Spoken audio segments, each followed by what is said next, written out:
Hello friends, question के second part की तरफ चलते हैं। लेकिन एक बार क्वेश्चन फिर से पढ़ रहा हूँ। A particle is projected with the velocity √3 mu बटे √3 c cube from a point P in a field of attractive force mu upon r की power 4 to a point O distance c फ्रॉम P। एक particle को जिसकी बिंदु O से दूरी c है, पॉइंट P से प्रोजेक्ट किया जाता है। पार्टिकल की वेलोसिटी √2 म्यू बटे √3 c की पावर 3 है। उसके ऊपर लगने वाला एक आकर्षण बल म्यू अपॉन r की पावर 4 है। Where r denoted the distance from O। r जो है यानी मूल बिंदु O से दूरी है। If the direction of the projection make an angle 45 degree. अगर जिस दिशा में पार्टिकल को प्रोजेक्ट किया गया है वो पॉइंट O से या OP से, बात एक ही है, 45 डिग्री का कोण बनाता है, तो पहला रिजल्ट प्रूफ करना है कि द ऑर्बिट इज ए कार्डियोड। ये मैं प्रूफ कर चुका था। ओके, एंड आपको दिखाना है कि पहला रिजल्ट जो है कार्डियो ऑर्बिट जो है कार्डियोड है। Prove that it will be arrive at O after the time. अब मेरे को दिखाना है कि पार्टिकल पॉइंट O से इस टाइम के बाद निकलेगा। ओके, टाइम दे रखा है 3π/4 - 2 इंटू √3 c की power 5 divided by mu. Clear है ना? आगे की तरफ चलते हैं। मैं कुछ रिजल्ट जो है कल कैलकुलेट कर चुका था लास्ट लेक्चर के अंदर, और मैं कैलकुलेट कर चुका था, मेरे पास आ चुका था भाई R = C × 1 - के साइन थीटा, जो कि कार्डियोड का इक्वेशन था। H = म्यू अपॉन √3c मैं कैलकुलेट कर चुका था। Okay, now we know that formula होता है हमारे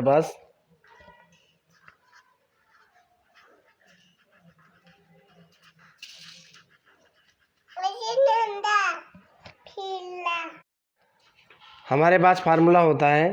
क्या फार्मूला होता है भाई? हम जानते हैं, वी नो दैट H² जो होता है वो होता है, कितना होता है, R² × dθ/dt। ओके, ध्यान से सुनना। अब मैं यहाँ से dt की वैल्यू निकालूंगा। यहाँ से मेरे पास रिजल्ट होता है, एक बार फिर लिख रहा हूँ, H² = R² × dθ/dt। ये एक डिफरेंशियल इक्वेशन है। मैंने यहाँ से dt की वैल्यू निकाली। dt की जो वैल्यू निकल करके आई, क्रॉस गुणा करते ही, सॉरी ये H² नहीं होता है बेटा, ये H होता है। मैंने गलती कर दिया जरा सी, H बराबर होता है, ये याद आएगा वरना प्रॉब्लम होती। मैंने इसका क्रॉस गुणा किया। क्रॉस गुणा करने के बाद मेरे पास रिजल्ट निकल करके आया, H × dt = होता है R² × dθ। यहाँ से मैंने dt की वैल्यू निकाली। dt = निकला R² upon H × dθ। But R = मेरे पास कितना है, C × 1 - के साइन थीटा। ये वैल्यू पुट कर रहा हूँ, पुटिंग दिस वैल्यू,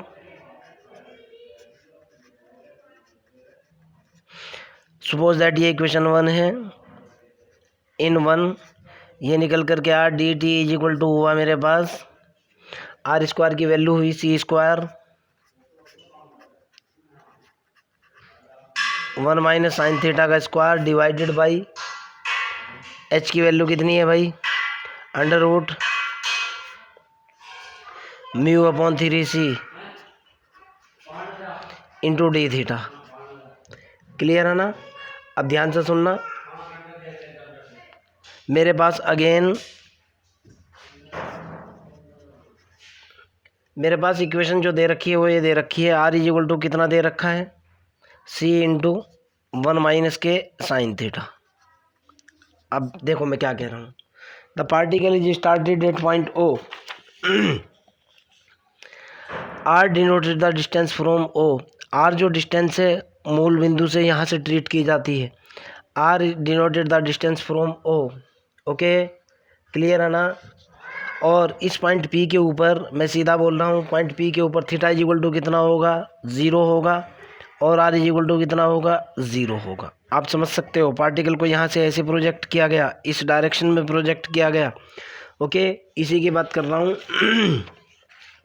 मैं कह रहा हूँ 8 पॉइंट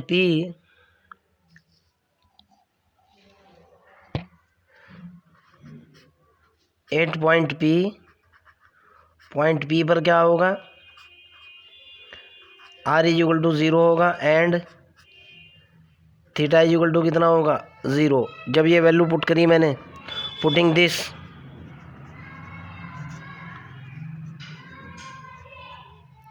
R की वैल्यू 0 पुट करते ही 0 इज इक्वल टू कितना निकल कर क्या, C1 माइनस के साइन थीटा। कितना निकल कर क्या भाई यहाँ से? तो ये निकला C into 1 minus sine theta is equal to 0। और यहाँ से निकल कर क्या, sine theta is equal to कितना निकल गया 1, और थीटा इज इक्वल टू कितना निकल गया π/2। एक तो ये निकला थीटा और एक ये निकला थीटा। अब यहाँ आ जाओ आप। नाउ ये जो इक्वेशन है, सपोज दैट ये इक्वेशन ए है। मैंने इक्वेशन ए को इंटीग्रेट किया, इंटीग्रेट ए इक्वेशन,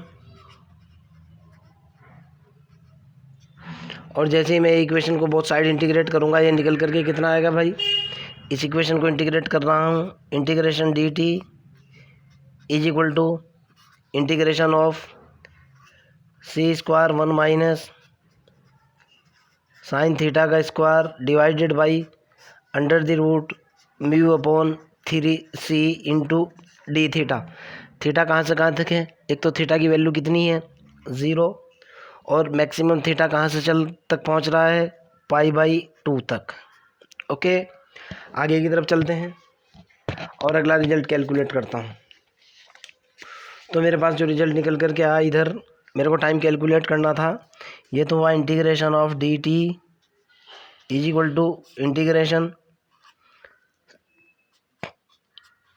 0 से π/2 C square 1 minus sine square theta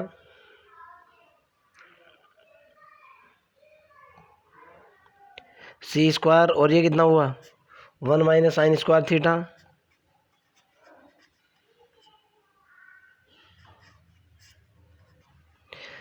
गुणा, ये ऊपर पहुंच जाएगा √3c बटे under root mu into D theta. Okay, अब देखो मैं क्या करूँगा इसको। हाँ, तू उधर चला जा बेटा।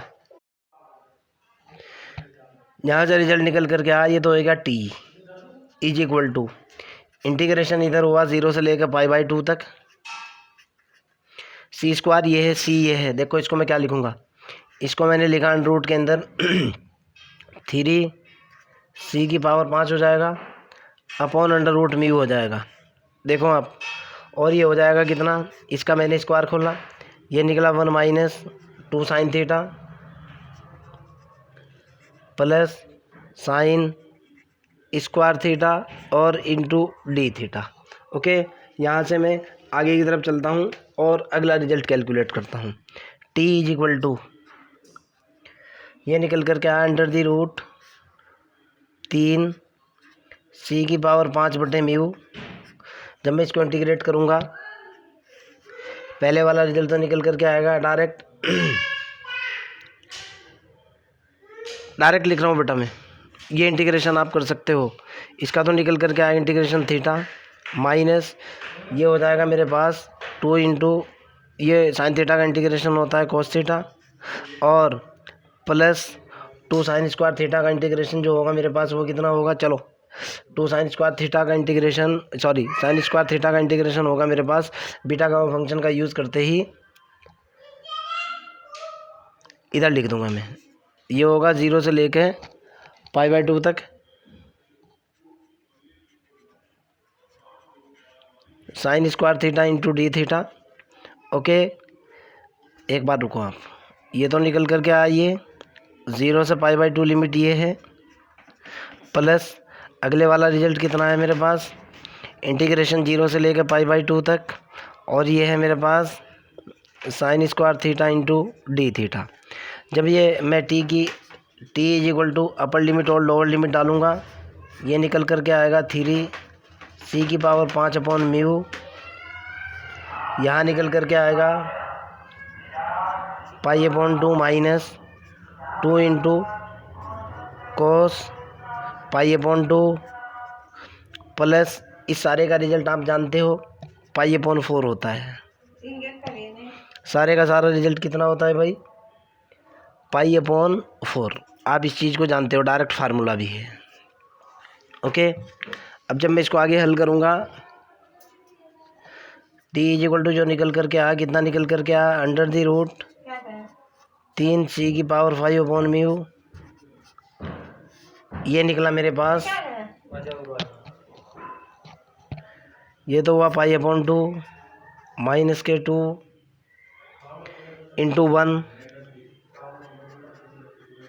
पाई अपॉन 4 इज इक्वल टू कितना निकल कर क्या? 3 की पावर 5 अपॉन म्यू इंटू ये निकला माइनस के 2।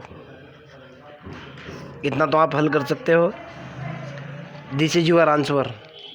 ओके, फिर भी अगर आपका कोई डाउट है, कोई प्रॉब्लम है, you can directly ask me. Bye.